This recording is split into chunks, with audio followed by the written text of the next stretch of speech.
Hello बच्चों, welcome to back my YouTube channel. बच्चों, आज आपकी जो ये 7वीं क्लास की वर्कशीट है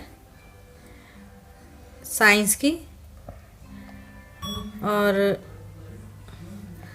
ये जो वर्कशीट नंबर है 13 और डेट है 13/11/2020 यानी कि 13 नवंबर। तो बच्चों, आज आपका जो ये साइंस का लेसन है वो है मृदा में पोषकों की पुनः पूर्ति। उसके बारे में बताया गया है, तो हम इसे पढ़ते हैं, फिर इसके क्वेश्चन आंसर सॉल्व करेंगे। राधिका जब अपने निकट के फसल की खेत में भ्रमण कर रही थी, तब उसने देखा कि किसान खेतों में खाद फैला रहे हैं। उसने बगीचे में माली को ऐसा ही करते हुए देखा, जहां वे लॉन और गमलों में खाद का उपयोग कर रहे थे। वह सोच में पड़ गई कि वे ऐसा क्यों कर रहे हैं। उर्वरक रासायनिक पदार्थ हैं। जो उर्वरक होते हैं वो रासायनिक पदार्थ होते हैं जो पौधों को पोषक तत्व प्रदान करते हैं, मुख्य रूप से नाइट्रोजन, फास्फोरस और पोटेशियम। जो रासायनिक उर्वरक हैं वो क्या है? नाइट्रोजन, फास्फोरस और पोटेशियम। खाद जैविक पदार्थ होते हैं जो पौधों, अवशेष और पशुओं के गोबर से प्राप्त होते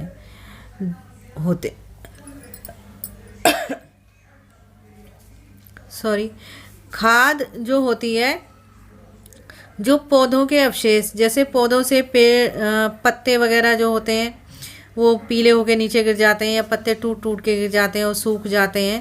और जो पशुओं का गोबर होता है वो भी धरती पे जब एक जगह जमा हो जाता है, और पत्ते और मिट्टी ये सब क्या होते हैं, जब सड़ जाते हैं तो काफ़ी टाइम बाद ये प्रक्रिया लगातार चलती रहती है और फिर ये खाद बन जाती है। तो तथा पौधों को पोषक तत्व प्रदान करते हैं। और जो ये खाद होती है ये पौधों को पोषक तत्व प्रदान करती है। पादप अपनी वृद्धि और अच्छे स्वस्थ विकास के लिए मृदा यानी मिट्टी से खनिज पोषक तत्व को अवशोषित करते हैं, अतः मृदा में इनकी मात्रा लगातार कम होती जाती है। जब जो पादप होते हैं, जो पौधे होते हैं, वो पोषक तत्व मिट्टी से अवशोषित करते रहते हैं, मतलब जो उन्हें ज़रूरी चीज़ चाहिए होती है वो उसमें से अपना लेते रहते हैं और यूज़ करते रहते हैं, तो मिट्टी के अंदर उन चीज़ों की लगातार कमी होती रहती है। जैसे कि हम खाना खाते हैं, तो जब हम खाना खाएंगे तो घर का राशन उसी तरह धीरे धीरे कम होता रहता है। इसी तरीके से जो मृदा में पोषक तत्व होते हैं, जब पौधे उन्हें लेते रहते हैं तो वो पोषक तत्व जो होते हैं वो मृदा में धीरे धीरे मिट्टी में कम होने लगते हैं। उर्वरक एवं खाद में नाइट्रोजन, फास्फोरस और पोटेशियम जैसे पादप पोषक तत्व होते हैं। मृदा को इन पोषक तत्वों में से समृद्ध करने के लिए भूमि में उर्वरक तथा खाद मिलाने की आवश्यकता होती है। यानी कि जब मृदा में और ज़्यादा हमें पोषक तत्व मिलाने होते हैं तो हम उसमें उर्वरक तथा खाद मिला देते हैं, जो कि पौधे लेते हैं।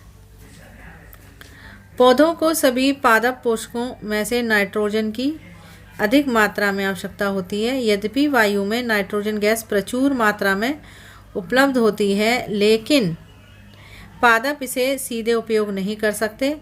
पादप नाइट्रोजन को विलय रूप में ही अवशोषित कर सकते हैं। जो पौधे होते हैं वो नाइट्रोजन गैस उनको प्रचुर मात्रा में चाहिए होती है, ज़्यादा मात्रा में, लेकिन जो नाइट्रोजन गैस है वो वायुमंडल से सीधे नहीं ले सकते। जो वायु में जो नाइट्रोजन गैस मिक्स होती है, जैसे ऑक्सीजन, कार्बन डाइऑक्साइड, नाइट्रोजन सभी मिक्स होती हैं, लेकिन पौधे जो हैं नाइट्रोजन ज़्यादा लेते हैं, लेकिन वो वायु से सीधे नाइट्रोजन को अवशोषित नहीं कर पाते। तो उसके लिए क्या होता है, जो राइजोबियम नामक जीवाणु होता है, जो चना, मटर, मूंग और अन्य फलीदार पादपों की जड़ों में रहते हैं।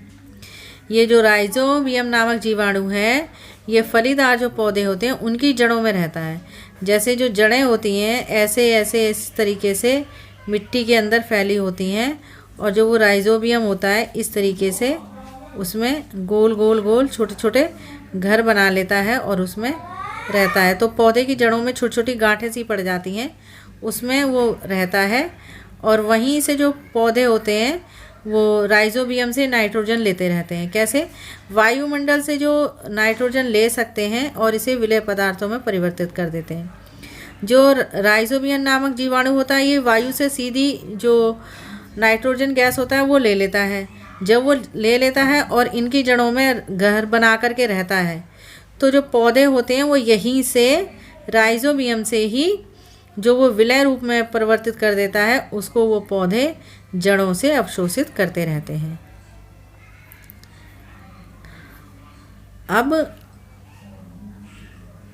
अधिकतर दालें फलीदार पादपों से प्राप्त होती हैं।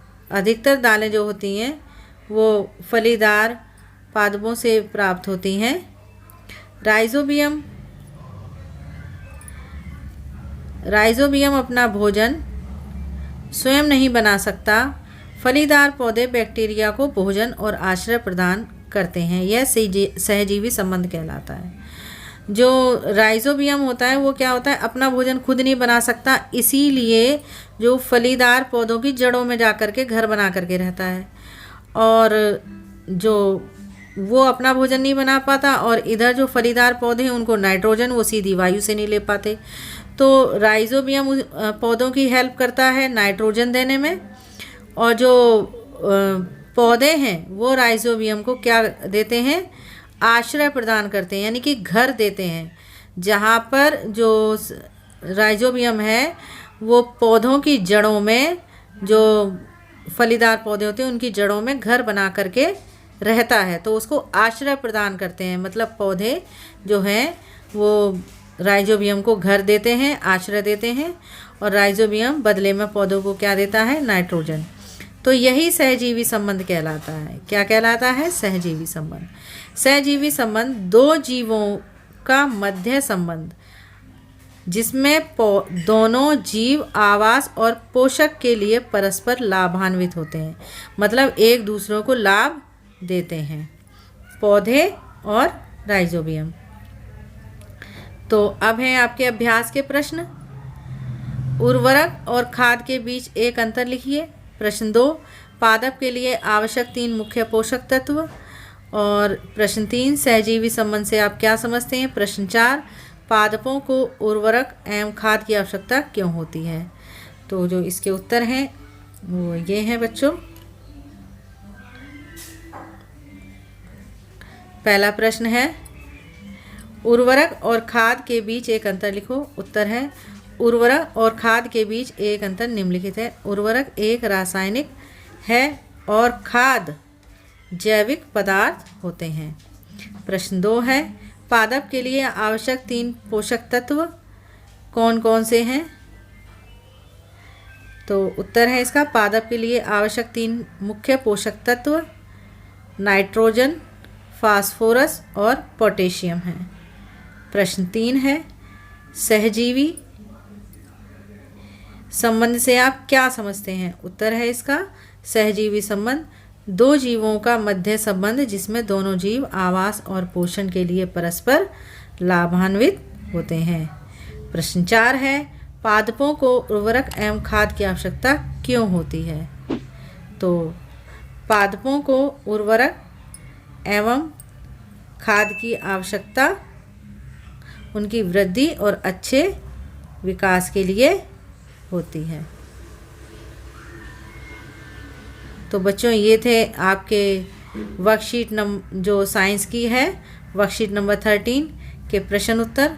आशा करती हूँ आपको ये वर्कशीट अच्छे से समझ में आई होगी, और यदि आपको कुछ पूछना है तो आप मुझे कमेंट बॉक्स में ज़रूर लिखें।